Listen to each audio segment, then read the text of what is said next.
Olá pessoal, contador Michel Neto aqui falando com vocês.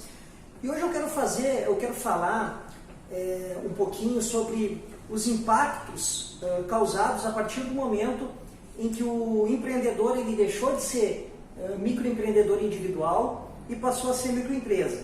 Então, se a sua empresa precisa de mais um funcionário, se a sua empresa aumentou consideravelmente o faturamento, não fatura mais os 81 mil, passou desse limitador do microempreendedor individual, você decidiu botar um sócio no seu negócio, ou até mesmo você decidiu fazer alguma atividade, incluir alguma atividade que seja impeditiva ao microempreendedor individual, e você precisou, a partir de 2020, se desenquadrar desse modelo de natureza jurídica, desse modelo tributário de empresa, né? Então você tem que tomar alguns cuidados e saber os impactos que isso vai causar na sua empresa. Então é isso que eu quero falar com vocês hoje, é isso que eu quero alertar os empreendedores hoje, né? E focar principalmente nos impactos tributários que esse desenquadramento de MEI para ME vai causar na sua empresa. Então, o microempreendedor individual, ele pode faturar no máximo 81 mil reais por mês, pode ter no máximo um colaborador, recebendo um salário mínimo ou o piso da categoria, e o regime de tributação dele é um regime fixo, né? O microempreendedor individual, ele, independente do que ele faturar mensalmente, claro, desde que não passe do limite anual de 81 mil, né, ele vai pagar sempre um tributo fixo, né? R$ 52,25 a título de INSS, R$ 1 a título de ICMS quando se tratar de comércio, dando um total aí de imposto fixo de R$ 53,25. Né? Então, quando esse tributo do microempreendedor individual vai variar? Vai variar apenas quando tiver alguma alteração no salário mínimo, né? Porque daí vai dar uma alteração aqui no INSS. Né? Esse valor aqui corresponde a 5% de um salário mínimo. Variando o salário mínimo, vai variar aqui o imposto fixo do microempreendedor individual. Então, nesse exemplo que eu estou trazendo aqui para vocês, um empreendedor aqui do ramo do comércio, ele paga mensalmente R$ 53,25. Né? Esse empreendedor, por algum motivo, se desenquadrou, ele não é mais MEI a partir de janeiro de 2020. E vamos considerar, né, um faturamento de 6.750 para esse empreendedor. Então, a partir de 1º de janeiro de 2020, ele passou a ser uma microempresa. Qual o impacto que isso vai trazer na empresa dele? Muito bem.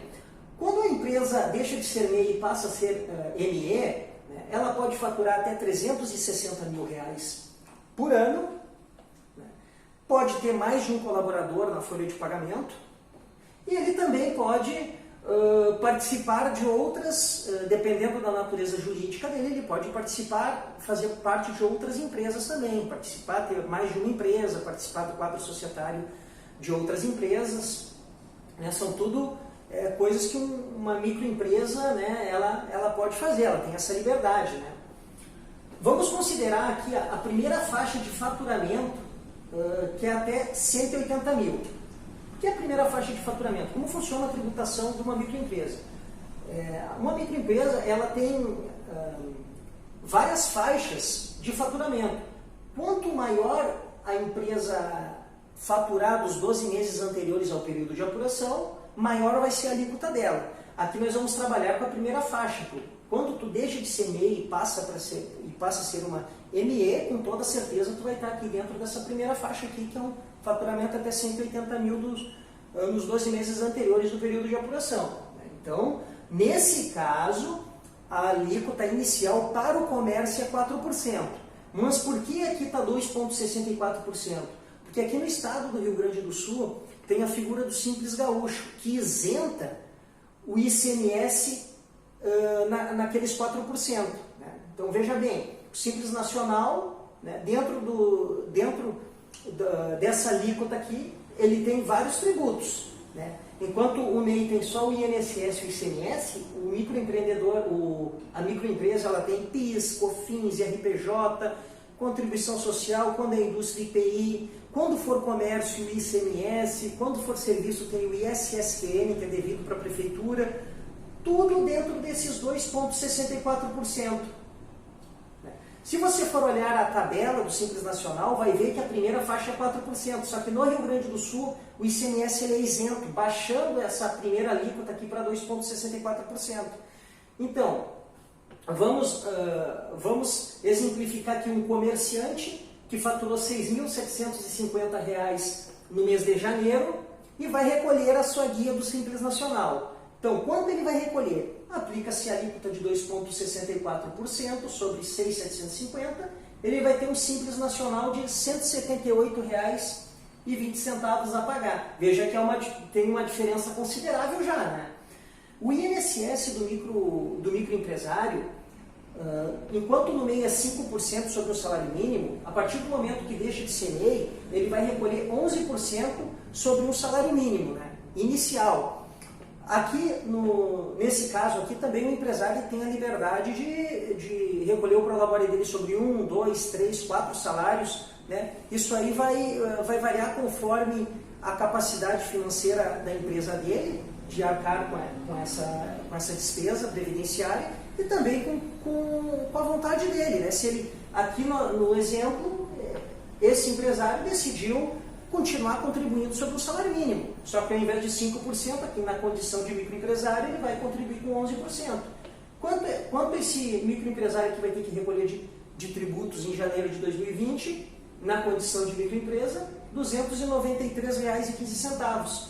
Veja que tem uma diferença considerável, né? Olha o impacto, né? Mesma coisa o serviço. Aqui no microempreendedor individual ele vai pagar uma alíquota fixa de R$ 57,25, um pouquinho mais porque a título de ISS é R$ 5,00. Aqui como microempresário, né, a partir do momento que ele deixou de ser MEI e passou a ser microempresário, né, ele vai pagar, aqui muda também a alíquota, né? No comércio a alíquota da primeira faixa é 2,64%, serviço a primeira faixa é 6%. Então, um prestador de serviço que se desenquadrou de MEI e faturou em janeiro de 2020 R$ 6.750, ele vai recolher a título de Simples Nacional R$ 405,00 e a título de INSS R$ 114,95, porque ele está recolhendo 11% sobre o salário mínimo. Total de impostos R$ 519,95. Na condição de MEI, ele pagava R$ 57,25. Então, aqui nós temos uma diferença aí, de pouco menos de R$ 500, né? É um impacto bem significativo, né? Que se não bem planejado pelo empresário, isso pode trazer problemas de fluxo de caixa para ele, né? Abordando um pouquinho mais essa situação aqui, então, enquanto o MEI ele tem um imposto fixo, o microempresário ele vai pagar um imposto variável. Esse imposto vai variar conforme o faturamento dele. Aqui nós botamos no exemplo R$ 6.750, né? Mas se ele tivesse faturado R$ 10.000, 6% de R$ 10.000, né? No caso do serviço, 6%, e ele tivesse faturado R$ 10.000 com o prestador de serviço, ele teria que pagar R$ 600 de Simples Nacional. E INSS sobre o salário mínimo se mantém. Mesma coisa comércio. O comércio aqui, em fevereiro, ele faturou R$ 10.000.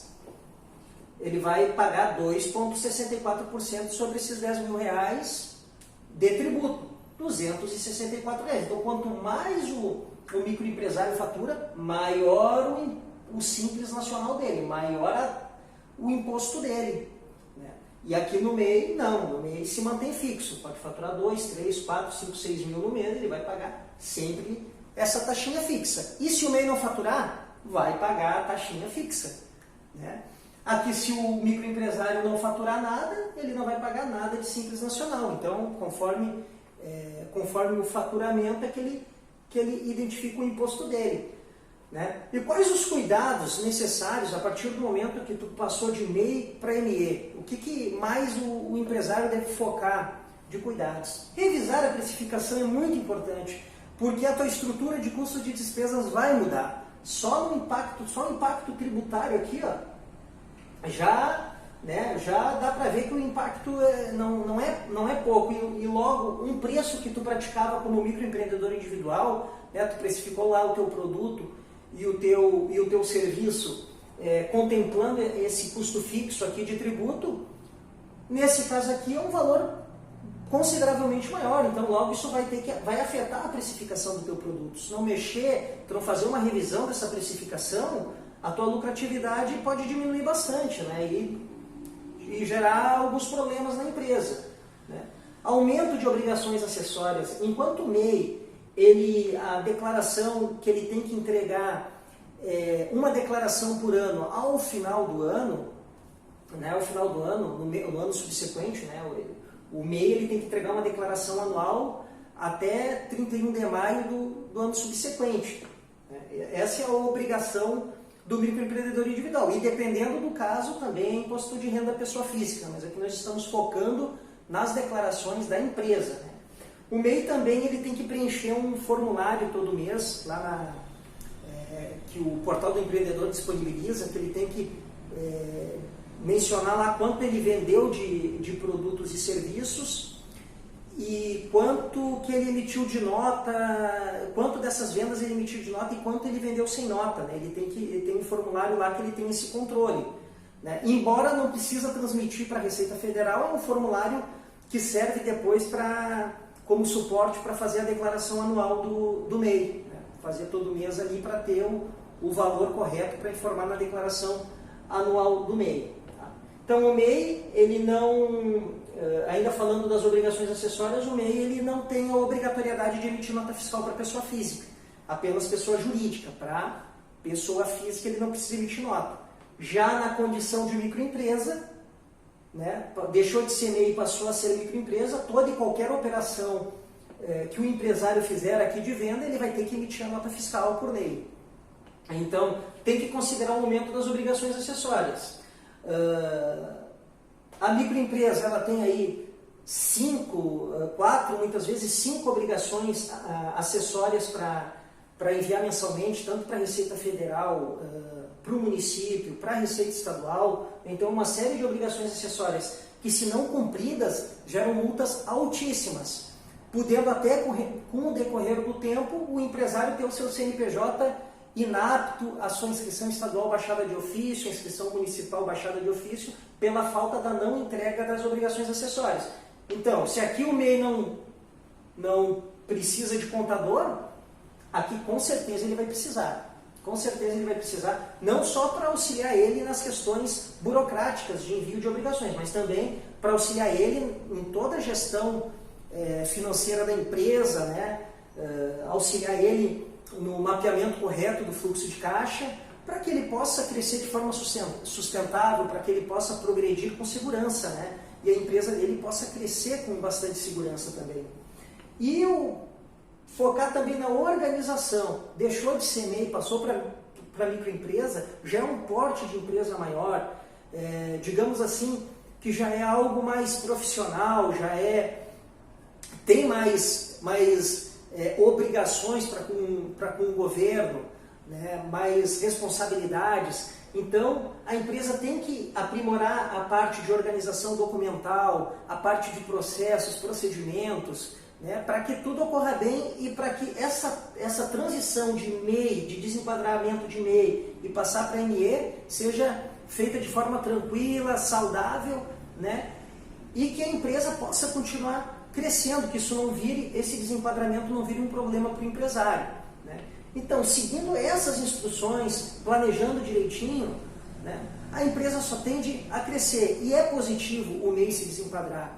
Isso significa mais geração de emprego, significa que a empresa está faturando mais, que a economia está girando mais. Mas, claro, tem que ser feito com muito planejamento e muita responsabilidade para isso não virar um problema para o empresário. Então, pessoal, para quem está nessa situação aqui, espero que esse vídeo tenha sido útil, espero que vocês sigam esses passos aqui, é muito importante. E um grande abraço a todos e até o próximo vídeo.